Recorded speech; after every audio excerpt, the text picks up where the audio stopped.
ওয়া নাযালনা আলাইকাল কিতাব, আমি তোমাদের প্রতি এমন এক কিতাব নাযিল করেছি তিবিয়ানান লিকুল্লি শাইইন, আসমান জমিনে সমগ্র সৃষ্টিতে যত জ্ঞান আছে সমস্ত জ্ঞান এই কোরআনের মধ্যে ঢোকানো আছে। যারা বলেন সুবহানাল্লাহ। অতএব কোরআনের বাইরে আর ভুল করবে না। তিন দিকে ঘেরা ভারত, বিশেষ করে আমার মহেশপুর কোটচাঁদপুরের কপোতাক্ষ বিধৌত এই মুসলিম উম্মাহ, যাদের ইতিহাস আছে, ঐতিহ্য আছে, শহীদের রক্তে ভেজা এই ময়দানে ইসলামের সঙ্গে ডাক্তারি করে এখানে কেউ নেতৃত্ব থাকতে পারবে না। এটা হেদায়েতনামা, এটা জীবন বিধান, এটা আপনার জীবনের জন্ম থেকে মরা পর্যন্ত এই কোরআন আপনাকে মানতে হবে।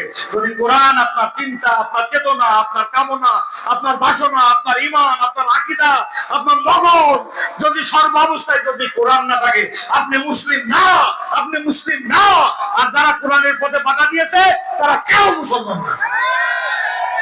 দলিল কোন জায়গায়? আল্লাহ বলতে কোরআনটা কি? ওয়া হুদাও, এটা হেদায়েতনামা, ওয়া রাহমাতাউ, এটা আল্লাহর পক্ষ থেকে করুণা, ওয়া বুশরা লিল মুসলিমিন, এবং এই কোরআনই কেবল মুসলমানদের একমাত্র জান্নাতের সুসংবাদ দিতে পারে। আল্লাহর কোরআনকে মাইনাস করে মানুষের তৈরি করা বস্তা রকমারি প্রকৃতির মতবাদের কোন কিতাব দিয়ে জান্নাতে যাওয়া যাবে না, যাবে না, যাবে না, যাবে না। কোরআন বাদে অন্য কোন কিতাবে মুক্তি দিতে পারে এটা আমি বিশ্বাস করি না। আমি পৃথিবীর 6টা ধর্ম পাশাপাশি বসে 2003 সালে বই লিখেছি। বইটার নাম শেষ নবীর সন্ধানে বিভিন্ন ধর্মগ্রন্থ ও ঐতিহাসিক পর্যালোচনা। বইটা আমি প্রায় 20,000-এর মতো কপি ছাপিয়েছিলাম। তাহলে কোরআন গোটা মানব জাতির জন্য ঠিক আছে?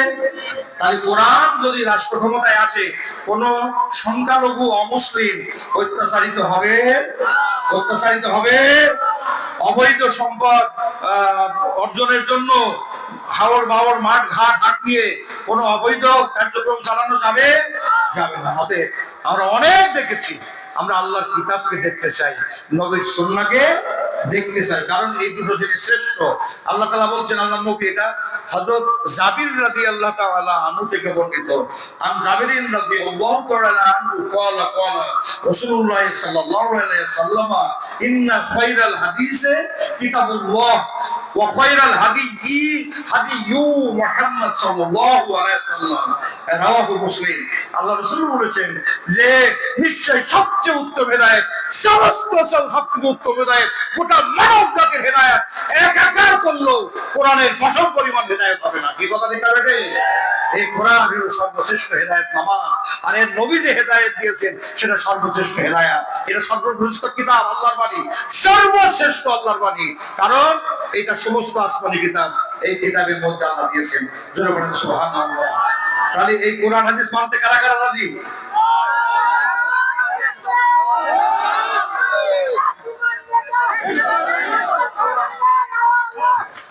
বেশি বাড়াবাড়ি করবেন না, জেনে শুনে বাড়াবাড়ি করবেন, জেনে শুনে কথা বলবেন। কারণ কি জানেন? তাহলে এটা গোটা মানব জাতির জন্য আপনার বাবাইতে সম্পত্তি না। কথা ঠিক না বেটে?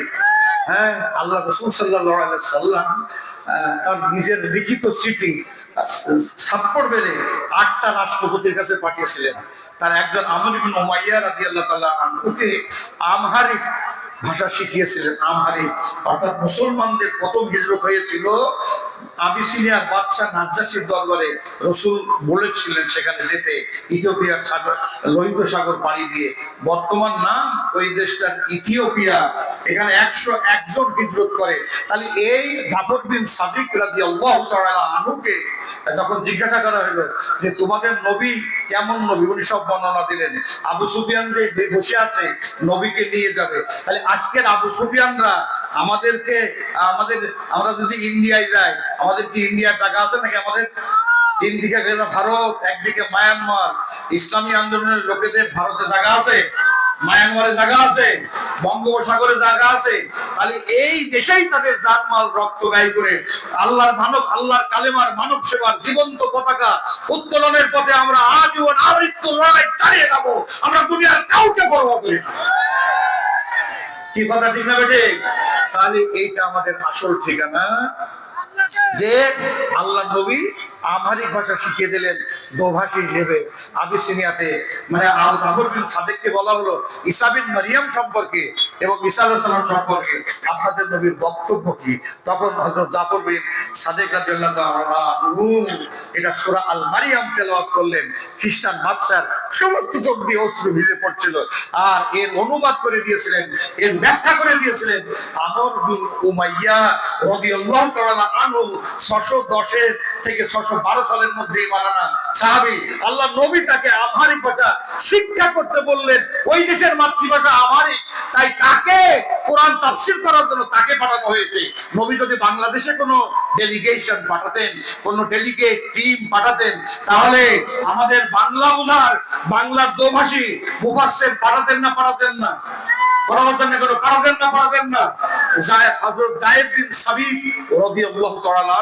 ইসলামের সবচেয়ে বড় হাফেজ, আল্লাহর হাবিব তাকে সুরিয়ানি ভাষা শিখতে বলেছিলেন। রোমান সাম্রাজ্যের দূত হিসেবে তাকে পাঠানো হয়েছিল আল্লাহর কিতাব সুরিয়ানি ভাষাতে বোঝানোর জন্য। আমার কথা কি ঠিক আছে? বোঝা গেছে? এই জন্য বিভিন্ন ভাষা যদি আমরা বলি এত তেজ হয় কেন? আমার লেখা অনেক বই আছে, কথা কি বোঝা গেল? এগুলো নিজের ঢাকে বাড়ি দিয়ে আমি পছন্দ করি না। আমার কথা কি আপনারা বুঝতে পেরেছেন তো? কম্পারেটিভ স্টাডি অফ রিলিজিয়ন, তুলনামূলক ধর্মের উপরে 2003 সালে আমার লেখা বই আছে। এই জন্য বলি কোরআন আপন মাতৃভাষা বাংলায় জানতে হবে, বুঝতে হবে, তারপরে না মানতে হবে। যদি আপনি আপন মাতৃভাষায় আল্লাহর কোরআন এবং নবীর সুন্নাহ বুঝতে না পারার কারণে আপনার আমল যদি কোরআন বিরোধী হয়ে যায়, আল্লাহর কসম আপনি জুব্বুল হুজুর নামক জাহান্নামে যাবেন। জামিয়া তিরমিজির একটা লম্বা হাদিস, সেদিকে আমি গেলাম না। তাই কোরআন হাদিস অর্থ সহ জানতে হবে, বুঝতে হবে, পড়তে হবে। যে কোরআন শুধু যাই নামাজের জন্য আসেনি। আর মনে রাখবেন, দুটো জায়গায় আমাদের শক্তিশালী হতে হবে। রাতের আড়ালে 5 ওয়াক্ত নামাজের পর রাতের শেষ ভাগে বিছানা থেকে আলাদা হয়ে তাওয়াল্লুক বিল্লাহ হয়ে যে সমস্ত নেতারা আল্লাহর সঙ্গে গভীর সম্পর্ক রক্ষা করবে না, তারা জনগণের সম্পদ রক্ষা করতে পারে না। এই জন্য আদর্শ নেতৃত্ব গড়ে তুলতে হবে, আদর্শ জনগোষ্ঠীও গড়ে তুলতে হবে। এটা গেল আমাদের পরিষ্কার কথা যে আমাদের গোড়ামির উঠতে উঠতে হবে। আমরা দুনিয়ার সমস্ত ভাষায় ইসলামকে পৌঁছে দেবো। জানতে হবে না, বুঝতে হবে না, মানতে হবে না। সূরা মুহাম্মদ, সূরা মুহাম্মদ। আল্লাযীনা কাফারু বলেন আপনারা, আল্লাযীনা কাফারু, যারা কুফরি করে, বলেন কি? আল্লাহর পথে যারা কুফরি করে, যারা শিরক করে, ওয়া সাদ্দু এবং বাধা দেয়, যারা আল্লাহর পথে কুফরি করে, আল্লাহর কোরআনকে অস্বীকার করে, নবীর সুন্নাহকে অস্বীকার করে। আল্লাযীনা কাফারু, কাফির মানে অস্বীকারকারী।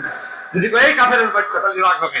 আল্লাযীনা কাফারু, যারা অস্বীকার করে, ওয়া সাদ্দু এবং বাধা দেয়। কথা বোঝা গেল? তারা নামাজ পড়ে, রোজা করে, হজ করে, যাকাত দেয়, দান করে, নেতা হয়, মন্ত্রী হয়, মিনিস্টার হয়, শেষ রাতে তাহাজ্জুদ পড়ে, গেল স্বৈর শাসনের প্রধানমন্ত্রী, যাদের আল্লাহ তাআলার কুদরত দ্বারা শিকল উপড়িয়ে বুড়িগঙ্গায় না ডুবিয়ে ইন্ডিয়াতে কি করে দিয়েছে? ব্যান করে দিয়েছে। এই দেশের মাটি থেকে ব্যান করেছে, কারণ তারা জামাত শিবিরকে ব্যান করেছে। আল্লাহ জানে না কোনটা কোরআন হাদিসের দল? জানে না? এই জন্য তারা ইন্ডিয়াতে। তা আমি ওদিকে যাব না।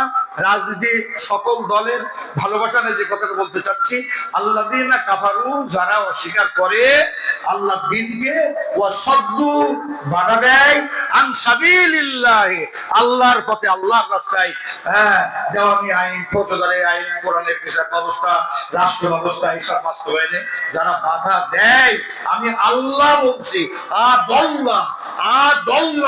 আমি বাতিল করে দেব তাদের সমস্ত আমল বাতিল, সমস্ত আমল বাতিল। আপনি কেন নামাজে দাঁড়ান? কোরআনের দল করতে পারবেন না, কোরআনের আন্দোলন করতে পারবেন না। আর কোরআনের দল করেন আর না করেন, আপনার তো একটা বিবেক আছে।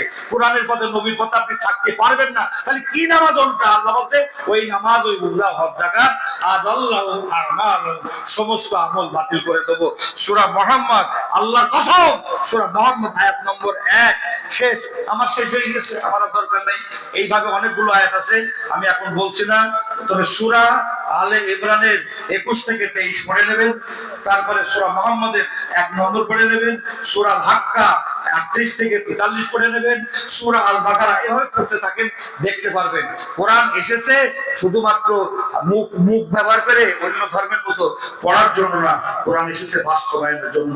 কোরআনকে জায়নামাজে আমরা কোরআন মানবো এবং পার্লামেন্টে আমরা কোরআন মানবো, পৌরসভায় আমরা কোরআন মানবো। কোরআনকে সব জায়গায় পৌঁছাতে হবে, হাদিসকে পৌঁছাতে হবে, আমাদেরকে মুমিন হতে হবে, জান্নাতে যেতে হবে, অন্ধকার থেকে বেরিয়ে আলোর পথে রওনা দিতে হবে। একমাত্র আলোর পথ আল কোরআন, একমাত্র মুক্তির পথ রাসূলের পথ। আসুন এই পথে নিজেদের জীবনযাত্রাকে দাঁড় করাই। ভালোবাসা নষ্ট করে না, রাজনৈতিক সম্প্রীতি নষ্ট করে না। আমাদের যারা নেতা হবে, আমাদের যারা পদস্থ হবে, তাদেরকে আমরা বুক দিয়ে আলিঙ্গন করবো।